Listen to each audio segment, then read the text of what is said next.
দক্ষিণবঙ্গেরও কয়েকটি জেলাতেও ঠিক এরকমই বলা হয়েছে। দক্ষিণবঙ্গের পশ্চিম বর্ধমান, পশ্চিম বর্ধমান, পূর্ব বর্ধমান, পশ্চিম মেদিনীপুর, বাঁকুড়া এই জেলাগুলিতে আগামী 24 ঘন্টায় সকালের দিকে শ্যালো থেকে মডারেট ফগ হওয়ার সম্ভাবনা আছে।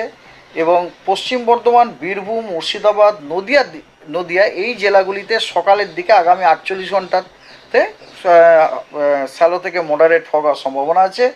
এবং পূর্ব এবং পশ্চিম বর্ধমান, নদিয়া এবং উত্তর 24 পরগনা এই জেলাগুলিতে আগামী 72 ঘন্টাতে সকালের দিকে মডারেট থেকে শ্যালো থেকে মডারেট ফগ হওয়ার সম্ভাবনা আছে।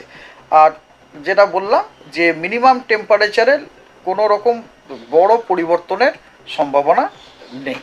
আগামী কয়েকদিনে কলকাতা সহ পশ্চিমবঙ্গের সব জেলাগুলিতেই কোনো রকম বৃষ্টিপাত হওয়ার কোনো সম্ভাবনা নেই। আমাদের ফোরকাস্ট হচ্ছে মেনলি ড্রাই ওয়েদার অ্যাকচুয়ালি, ঠিক আছে। আর আর মিনিমাম টেম্পারেচারেরও আপনার কোনো বড়সড় পরিবর্তনের কোনো সম্ভাবনা নেই। বড়সড় পরিবর্তন বলতে যেটা আমরা বুঝি যে 2 ডিগ্রির থেকে বেশি বা কম যদি হয়ে যায় তখনই বড়সড় বলি। তার মানে মিনিমাম টেম্পারেচার যেটা আছে সেটা যদি পরিবর্তন হয় সে উইদিন 1-2 ডিগ্রির মধ্যেই হবে আর কি, 2 ডিগ্রির বেশি হবে না।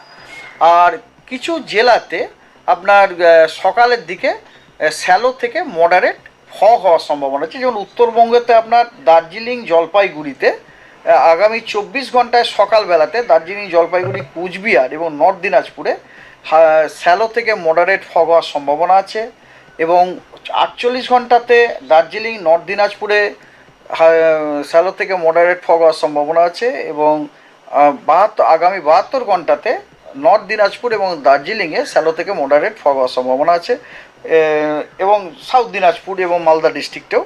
এই অ্যানালিসিস থেকে একটা জিনিস বোঝা যাচ্ছে যে আপনার নর্থ দিনাজপুর এবং দার্জিলিং এই দুটি জেলাতে কিন্তু আগামী 24 ঘন্টায়, 48 ঘন্টা এবং 72 ঘন্টা এই 3 দিনেই কিন্তু সকালবেলাতে শ্যালো থেকে মডারেট ফগ হওয়ার সম্ভাবনা।